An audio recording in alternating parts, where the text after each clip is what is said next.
दोस्तों, स्वागत है आपका हिंदी डिफेंस शो के इस एपिसोड में, जहां मैं आपके लिए लेकर आता हूं डेली डिफेंस अपडेट्स। आप सबको यह बात तो जरूर ही पता होगा कि अमेरिका को बहुत सारे नेवल ट्रेनिंग एयरक्राफ्ट्स की ज़रूरत है, लगभग 400 की संख्या में।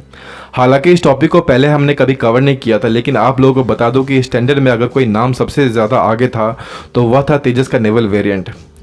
अगर यह डील होता तो HAL जो तेजस का निर्माता है उसे अरबों का मुनाफा होता और यह भारतीय डिफेंस सेक्टर के लिए बहुत ही अच्छा होता। इस टेंडर को लेकर अमेरिका ने सारे टर्म्स और कंडीशंस मान लिए थे, जिसे लेकर भारतीय डिफेंस एनालिस्ट भी काफ़ी उत्साहित थे। लेकिन अब मिल रहे तथ्यों के हिसाब से यह पता चला है कि शायद तेजस नेवल वेरिएंट को यह टेंडर अमेरिका से ना मिले। इस टेंडर के लिए मेनली 4 एयरक्राफ्ट कंपटीशन में थे। टॉप 2 में था सबसे पहले हमारा तेजस का नेवल वेरिएंट और बोइंग का T-7A रेड हॉक। लेकिन इस रेस में बोइंग का T-7A तेजस से आगे निकलता नजर आ रहा है और इसके मुख्यतः तीन कारण है जिसकी वजह से तेजस पिछड़ता नजर आ रहा है। सबसे पहला कारण तो यह है कि बोइंग का T-7A तेजस का नेवल वेरिएंट से एक जनरेशन आगे है और बोइंग अमेरिका का ही कंपनी है जिसने अमेरिकन एयरफोर्स के लिए कई सारे वर्ल्ड क्लास एयरक्राफ्ट्स पहले भी बनाए हैं। और दूसरा कारण सुनकर आपको आश्चर्य होगा, क्योंकि यह कारण है खुद इंडियन नेवी। जी हाँ दोस्तों, इंडियन नेवी ने साफ साफ शब्दों में तेजस के नेवल वेरिएंट को नकार दिया था और यह खबर मीडिया में बढ़ चढ़कर रिपोर्ट भी किया गया था। तो भला इस एयरक्राफ्ट को यूएस नेवी क्यों एक्सेप्ट करेगा जब खुद के नेवी ने इसे रिजेक्ट कर दिया था। ये बहुत बड़ा ब्लंडर था जो किया गया था इंडियन नेवी की तरफ से।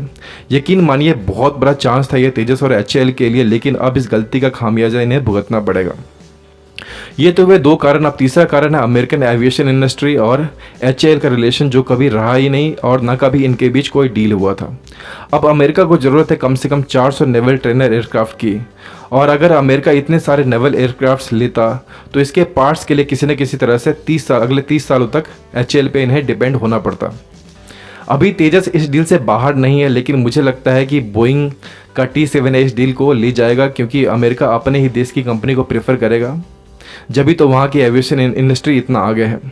भारत को भी इससे मायूस नहीं होना चाहिए और हमें अपने देश की एविएशन इंडस्ट्री और डिफेंस सेक्टर को सपोर्ट करने की उसी तरीके से ज़रूरत है। दोस्तों, इस वीडियो में इतना ही। मिलते हैं अगले वीडियो में अगले अपडेट के साथ। जय हिंद। चैनल को सब्सक्राइब करो, उसके बाद घंटी बजा देना ताकि अगली वीडियो आपसे मिस ना हो पाए। Thank you.